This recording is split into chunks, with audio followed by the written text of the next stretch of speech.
Good morning students and welcome. Today we are going to start 3.2 reading works of art. This lesson is related to the arts, drawing and all. Here are some of the warming up questions. Let's proceed with our lesson. Reading works of art. Syed Haider Raza. Syed Haider Raza, popularly known as Raza, was a renowned Indian artist. Simple geometrical shapes, striking colors, combinations, captivating compositions. These are some of the characteristic features of his paintings, and so are the colors blue and orange. You will find them in almost all his paintings. None of his paintings depict life like human figures or copies of scenes from his environment. His painting belongs to the abstract style of paintings. Such paintings are not inspired by any of the external effect. So now in this lesson we are talking about the Syed Haider Raza, who is a renowned Indian artist. एक जाना पहचाना artist है वो, जिनका काफ़ी नाम हो चुका है. उनकी काफ़ी सारे आर्ट ड्राइंग पेंटिंग्स वगैरह एग्जीबिशंस में लगते हैं. तो उनका जो ड्राइंग्स था वो काफ़ी सिंपल होता था. ज्योमेट्रिकल शेप्स होते थे, उसमें कलर्स होते थे, कॉम्बिनेशंस होते अलग अलग तरह के. अब उनके इसमें पिक्चर्स में ऐसे कोई ये नहीं कि मतलब इंसान का कोई दृश्य या सीनरीज का वगैरह दृश्य, ऐसे कोई दृश्य नहीं होते थे पिक्चर्स. उनका एक अलग टाइप का स्टाइल था उनका पेंटिंग का, ड्राइंग का. That is the abstract we can say, जिसमें मतलब it's not commonly understood by most of the peoples. साधारण से एक आम इंसान को ये समझने के लिए थोड़ा मुश्किल रहता है कि एब्स्ट्रैक्ट स्टाइल ऑफ पेंटिंग क्या होती है. You can see over here उनका इस तरह के पेंटिंग्स होते थे. एक्चुअली वो अपने पेंटिंग्स में क्या समझाना चाहते हैं ज़्यादातर साधारण लोगों को नहीं समझ में आता है. कोई कला का प्रेमी हो, जिसको पेंटिंग का वगैरह नॉलेज हो, ऐसे लोग इस तरह के पेंटिंग समझ पाते हैं, क्योंकि वहाँ पे कोई भी ह्यूमन फिगर्स नहीं होता है. कोई जंगली जानवर, किसी जानवर के बारे में नहीं, किसी पेड़ पौधे के बारे में वहाँ पे उन्होंने पिक्चराइज नहीं किया है या पेंटिंग नहीं की है. उनका पेंटिंग काफ़ी अलग होता है, जिसमें ज्योमेट्रिकल शेप्स, लाइंस का इस्तेमाल करते हुए वो हार्ट्स ड्रॉ करते हैं या ड्राइंग करते हैं. They originate when the artist tries to peep into his own inner mind. They are made by arranging circles, triangles, squares, rectangles, lines, dots in different composition using effective techniques of applying paint, attractive color combination, achieving balance in some places and creating imbalance on other places. यानी उस picture में एक तरह तरह के triangle, squares, rectangles का इस्तेमाल करते हुए पिक्चर बनाया जाता है.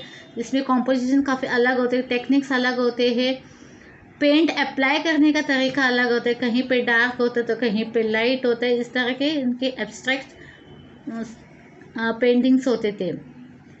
Raza found his painting through his study of Indian art and his heritage, cultural context and philosophy. His pictures seem to be radiates peace and life at the same time. We realize that the painting is visible form of every deep thought. Very few abstract painting communicate with the viewers as much as Raza do. मतलब जो painting क्या होता है, actually जो painters वगैरह होते हैं उनके मन में जो फीलिंग्स होती है, जो भावनाएं होती है, वो अपने पेंटिंग द्वारा वो दर्शाते या दिखाते हैं.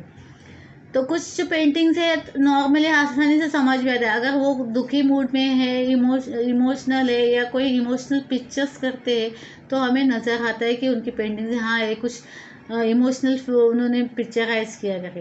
लेकिन इनके जो ये पेंटिंग्स होते थे काफ़ी अलग होते थे. Raja found this painting through his study of Indian arts. जब वो इंडियन आर्ट्स वगैरह पढ़ते थे और उसके हेरिटेज के बारे में जानते तब से वो पेंटिंग्स वगैरह करते. उनका कल्चरल कंटेक्स्ट और फिलोसफी. इस picture seems to be rated peace and life. उनको जो पिक्चर्स होते थे वो क्या है, ऐसा मतलब एक शांति, एक सुकून भरा ही होता था लाइफ में. At the same time we realise that painting is visible form of very deep thought. उनका जो पेंटिंग्स वगैरह होता था वो ऐसा महसूस होता था कि काफ़ी सोच से उन्होंने कुछ काफ़ी डीप थॉट से उन्होंने बनाया हो.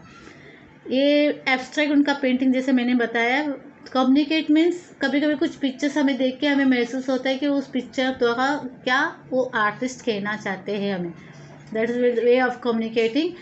तो उनके जो पिक्चर है ऑलमोस्ट ज़्यादातर लोगों को समझ में नहीं आती थी बीइंग एब्स्ट्रैक्ट पिक्चर्स, पर रज़ा उसको बहुत अच्छे से समझ पाते थे।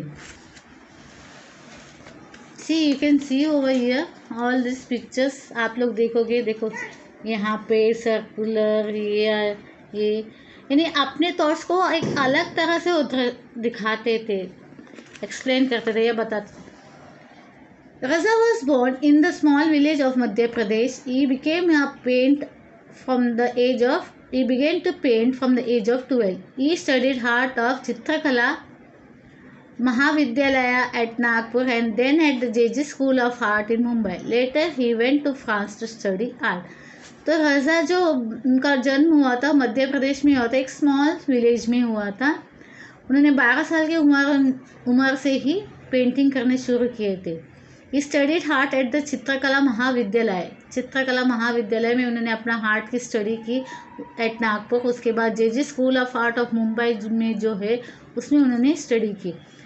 उसके बाद फ्रांस चले जाते हैं वो स्टडी करने के लिए आर्ट्स का। After a few years, he decided to settle in France. His wife was French.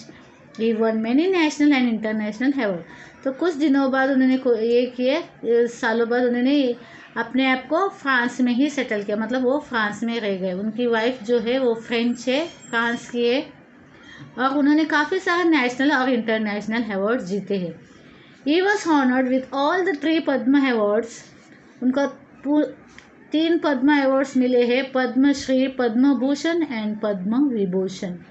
इस तरह तीनों पद्म अवार्ड्स उन्हें मिला है, that is Padma Shri, Padma Bhushan and Padma Vibhushan. With all the awards and the honors, his paintings were exploring a spiritual metaphysical path. Gradually, the bindu or the point came to be the core of his painting.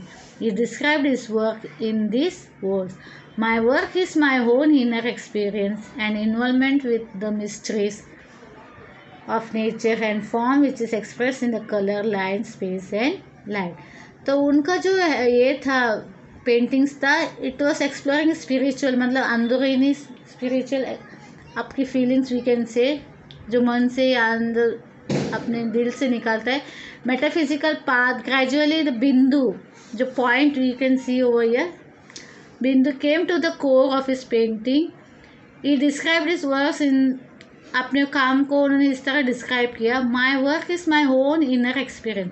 उनका जो काम है वो उनका अपने खुद का एक इनर एक्सपीरियंस है और involvement in the mysterious of nature, यानी जो अपने जो नेचर है वो थोड़ी मिस्टीरियस है, उसको नेचर को कोई प्रिडिक्ट नहीं कर सकते कभी क्या हो सकता है।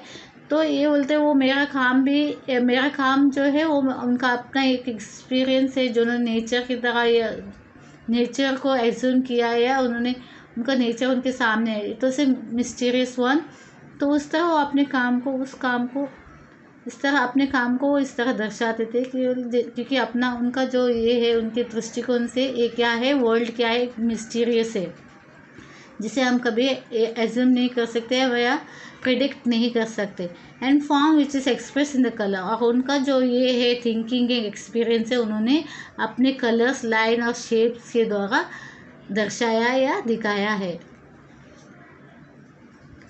Sometimes an artist's thoughts appear to be too complex or even complicated when they are expressed through the words. From him, the effective medium of communication is work. His paintings, Raza had great creativity. His paintings are very expressive. This great artist passed away on 23 July 2016 at the age of 94, leaving behind a legacy of sensitive paintings, achieved through extraordinary compositions of lines and colors that depict extraordinary composition. तो क्या what is it said in this? Sometimes the artist's thoughts appear to be too complex. यानी हमें कभी कभी artist की thoughts समझ नहीं आता है क्योंकि वो बहुत ही कॉम्प्लेक्स होते हैं, उनकी सोच अलग से होती है, हटकी होती है, एक साधारण व्यक्ति को उसको समझना मुश्किल हो जाता है। और इवन कॉम्प्लिकेटेड, कॉम्प्लेक्स भी है और complicated. When they express through words, for him the effective medium of the communication in his world. मतलब जब हम किसी चीज़ को एक्सप्लेन करने जाते हैं तो क्या है, वो चीज़ें हम लोग को काफ़ी कॉम्प्लिकेटेड या कॉम्प्लेक्स लगता है, तो पर वो उनका अपना काम क्या है, अपने काम को वो काम के ज़रिए बताते the effective medium of the communication, मतलब वो एक दूसरे से बात करने के लिए उनको लगता है ये पेंटिंग ही एक अच्छा ज़रिया है जिससे वो लोगों के साथ इंटरेक्ट कर पाए. रज़ा हैड ए ग्रेट क्रिएटिविटी, उनमें उनका जो पेंटिंग्स था वो काफ़ी क्रिएटिव था. इस पेंटिंग्स वॉज वेरी एक्सप्रेसिव, मतलब उनका जो भी पेंटिंग्स होता था वो काफ़ी एक्सप्रेसिव था. मतलब एक्सप्रेसिव मीन्स वो जैसे कि बोल सकता है, वो अपने आप को बता सकते कि वो क्या किस बारे में वो पेंटिंग है, अपने आप को एक्सप्रेस कर पाते. जो भी वो पेंटिंग करते थे वो पेंटिंग से लोगों को पता चलता था कि वो पेंटर क्या बताना चाहते. तो that is set the paintings were expressive. This great artist passed away on 23 जुलाई 2016. 23 जुलाई 2016 को उनका डेथ होता है at the age of 94, living behind a legacy of sensitive paintings. अपने पीछे उन्होंने काफ़ी सारे सेंसिटिव पेंटिंग्स, मतलब ऐसे ही बहुत टचिंग पेंटिंग्स वगैरह छोड़ के चले गए. Achieved through the extra ordinary compositions of lines and colours. यानी उनका जो मैंने बताया था आपको पहले कि उनका जो पेंटिंग्स होता था लाइन्स, कलर्स और उनके सर्कल्स के ऊपर था, तो इस तरह वो अपने सेंसिटिव पेंटिंग्स को पीछे छोड़ते हुए गुजर जाते हैं. And that depict extra ordinary composition. Now I am going to stop over here. The remaining part will be explained to you in the next lecture. That is the Gonda hearts. You can see this, how beautiful it looks. Gonda tribal people's heart, that is okay. That will be explained to you or taught to you in the next lecture. Bye. See you.